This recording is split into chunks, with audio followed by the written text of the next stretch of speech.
हाँ जी दोस्तों, क्या हाल है, क्या हाल है, क्या हाल है। I hope you are all doing really really well.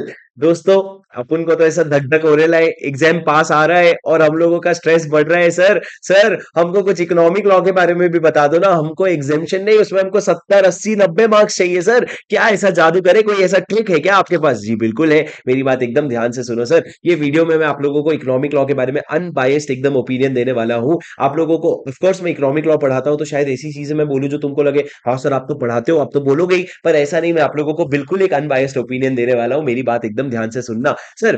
पिछले अटेम्प्ट में जो इकोनॉमिक लॉ का पेपर आया था, उसमें काफी सारे क्वेश्चंस आपके रिपीट हो गए थे। 2 से 3 पूरे पूरे केस स्टडी रिपीट हो गए थे। सर आपको बहुत सारे स्टूडेंट्स को कॉपी पेस्ट करके आंसर लिखने पे भी मार्क्स अच्छे खासे मिल गए थे। और अगर आपका कॉन्सेप्चुअल क्लैरिटी थोड़ा कम भी हो तो चल जाएगा। और बहुत सारे स्टूडेंट्स ने 90 प्लस भी स्कोर किया है। मैं ये नहीं बोल रहा हूँ कॉन्सेप्चुअल क्लैरिटी कम था, पर जिन्होंने भी थोड़ी सी मेहनत कर ली ना कि यार मैं एग्जामेशन ले आऊंगा थोड़ा सा मेहनत करके, उन्होंने अच्छा खासा 90 प्लस ले आया है।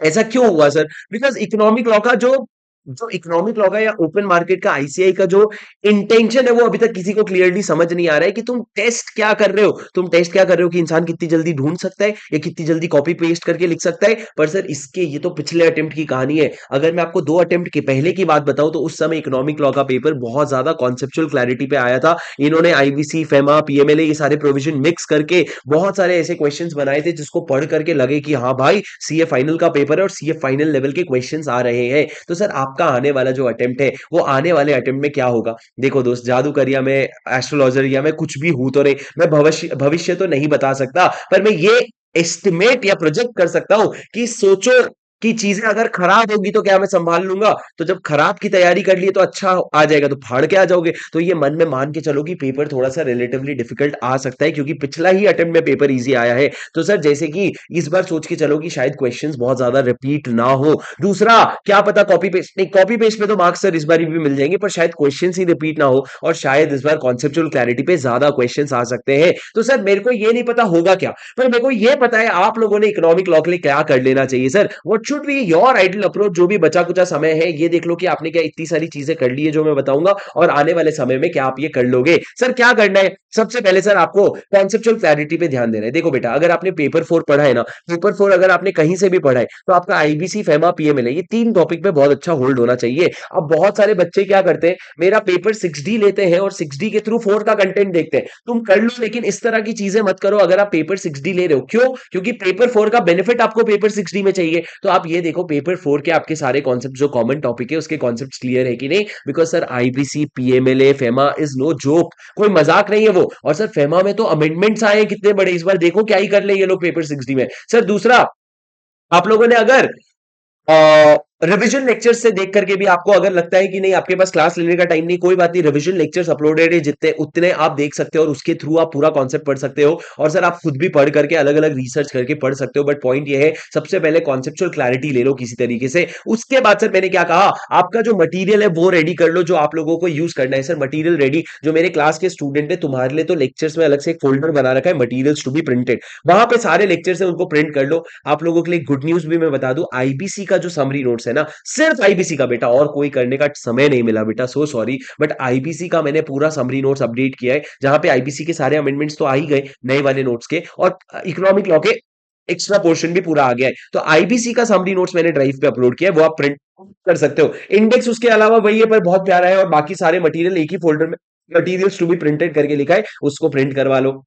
और सर बाकी स्टूडेंट जो है, आपने जहां से भी क्लासेस ली है या जो भी मटेरियल आपने कोलेट किया है, वो सारे मटेरियल्स अपने पास प्रिंट करवा के रखो। सिस्टम में कोई मटेरियल काम नहीं आने वाला है, सारा आपके पास सर एक इंडेक्स होना चाहिए। आपका इंडेक्स आपके पूरे आईसीआई के बुकलेट का। दूसरा, आपके पास केस स्टडी का इंडेक्स होना चाहिए। तीसरा, आपके पास अगर हो सके तो समरी नोट्स होना चाहिए, नहीं भी होगा तो चलेगा। और आपके पास केस स्टडी का पूरा मटेरियल होना चाहिए, और आपके पास केस लॉस का मटेरियल और केस लॉ का समरी मटेरियल, ये सारी चीजें होनी चाहिए सर। उसके बाद सर अभी कितनी बार पढ़ने की हमको जरूरत है? देखो बेटा, एक बार आपने क्लास कर ली होगी, क्लास करने के बाद आप अगर एग्जाम के पहले हो सके तो एक बारी 3 से 4 दिन निकाल करके पूरा इकोनॉमिक लॉ पढ़ लो।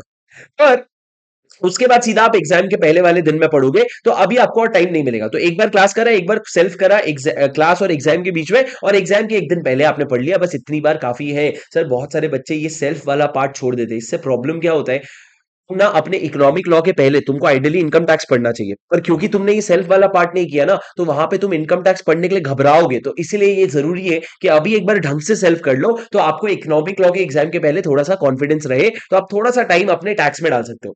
सर रिवीजन आपने बहुत सारा करना होगा, रिवीजन वीडियो मैंने अपलोड कर दिया, देखो कंपटीशन एक्ट और रेरा के अपलोडेड है। पीएमएल आईबीसी फेमा के जो पेपर 4 वाले हैं वही आपके लिए रेलेवेंट है, वो एकदम भारी अच्छे से यूज कर सकते हो आप। सरफेसी का सर हमने किया था लेकिन उस पर कॉपीराइट लग गया। जो रिकॉर्ड जो मेरे क्लास के स्टूडेंट है तुम्हारे लिए तो अपलोडेड है, यूट्यूब पे नहीं हो रहा, उसको देखते हैं। बेनामी का रिवीजन जो है सर अभी तो नहीं है, मैं आपको उसको एग्जाम के पहले आपके करा दूंगा, पर अभी आप उसको पढ़ लो, बहुत आसान टॉपिक है सर। उसके बाद अमेंडमेंट की बात करूं, फेमा में बहुत सिग्निफिकेंट अमेंडमेंट है, तीनों अपलोडेड है, उसके नोट्स भी और उसके वीडियोस भी, 3 वीडियो डाले, वो तीनों वीडियो प्लीज देख लो, पूरा डिटेल्ड वीडियो है। आईबीसी में बहुत छोटे छोटे अमेंडमेंट है सर, मुश्किल से 5 मिनट का वीडियो है, वो भी अपलोडेड है। और सर आपके कोई करेक्शंस आए थे, करेक्शंस कॉम्पिटिशन एक्ट के डेज वगैरह में, सरफेसी के डेज वगैरह में, उसका भी वीडियो अपलोडेड है बेटा। और जिंदगी में चाहिए क्या तुमको सर, ये सारे रिसोर्सेस है, बस थोड़ा सा ढूंढने की मेहनत आपको तो करनी पड़ेगी। और उसके अलावा सर क्या बच्चों को मॉक टेस्ट लिखना चाहिए बेटा? 6D में देखो मैंने तो मॉक टेस्ट लिखा नहीं था, पर जो लोग मॉक टेस्ट लिखते हैं उनको कुछ रियलिटी चेक्स मिलता है। अगर वो रियलिटी चेक्स आपको ऑलरेडी पता है तो आपको मॉक टेस्ट लिखने की जरूरत नहीं है। क्या सर? सबसे पहला तो बहुत ज्यादा समय नहीं मिलेगा कि पूरा 100 मार्क्स का टॉपिक आप खोजो और उसको लिखो, ठीक है? हर चीज आपको खोजने के लिए नहीं मिलेगी, थोड़ा सा ना आपका दिमाग एक्टिव होना चाहिए, हर चीज आपको पता होनी चाहिए कहां है, तो आप बहुत आसानी से उसको देख करके लिख सकते हो। दूसरा सर, मटेरियल जो है ना, जो मटेरियल है ना, आपका जो मटेरियल है आज, अच्छा मटेरियल पे आते हैं सर। वो जो मटेरियल है ना, उसको आपको अपना बनाना पड़ेगा। अपना कैसे? बहुत सारा आपको स्टिकी नोट चिपकाना पड़ेगा, आपकी कंफर्ट के हिसाब से, जो भी आपका अतरंगी दिमाग चलता है ना बेटा, थोड़ा सा समय निकाल करके, एक दिन भले आधा दिन भले, वो चीजें आपको करनी पड़ेगी। और sir 4 hours won't be enough, ये मान के चलो, ये मत सोचना 4 घंटे काफी होते हैं। इकोनॉमिक लॉ का गेम ही अलग है सर, 4 घंटे काफी नहीं होते हैं। तो please make sure that you are ready for that, you know that from the first minute you are writing very aggressively, because you know last minute में मेरे पास टाइम नहीं बचने वाला है सर। ये सारी चीजें अगर आप ध्यान रखेंगे तो इकोनॉमिक लॉ में बेटा 75-80 कहीं नहीं जाते दोस्तों। इकोनॉमिक लॉ में एग्जेम्पशन सिर्फ लाना पाप है। अगर आप 60 ला रहे हो ना, आप समझ के चलना आपने 45-50 लाया है। तो दोस्तों अपने को इकोनॉमिक लॉ में कितना टारगेट करना है? मिनिमम 75 प्लस का टारगेट करना है। तो मेरे लिए नहीं, अपने लिए, ये दिल से, एकदम दिल से आवाज निकलने दो, और नीचे जाकर के कमेंट में लिखो that I will score 75 plus marks in economic law. अगर आपके दिल से आवाज आ रही है तो 80 भी लिखो, और जोर से आई तो 90 भी लिखो, but I will score 80 75 plus marks in my economic law exam. Sir ये पॉजिटिविटी देगा आपको और पढ़ने की बहुत ज्यादा ताकत देगा। तो दोस्तों that's it, I hope you understood. अगर आपको इस तरह का वीडियो और चाहिए, पेपर 4 के लिए, पेपर 60 के लिए, और कुछ भी चाहिए आपको, तो मेरे को कमेंट में बताओ। वीडियो कैसा लगा जरूर कमेंट में बताना, वीडियो को लाइक जरूर कर देना, और इस चैनल को सब्सक्राइब कर लेना, बिकॉज बहुत सारे और कंटेंट आते रहने वाले हैं आपके एग्जाम, तो आपका साथ तो छोड़ने वाले हैं नहीं। रहो, एकदम खुश रहो, और मिलते हैं अगले वीडियो में। This is C A Shubham Singhal signing of.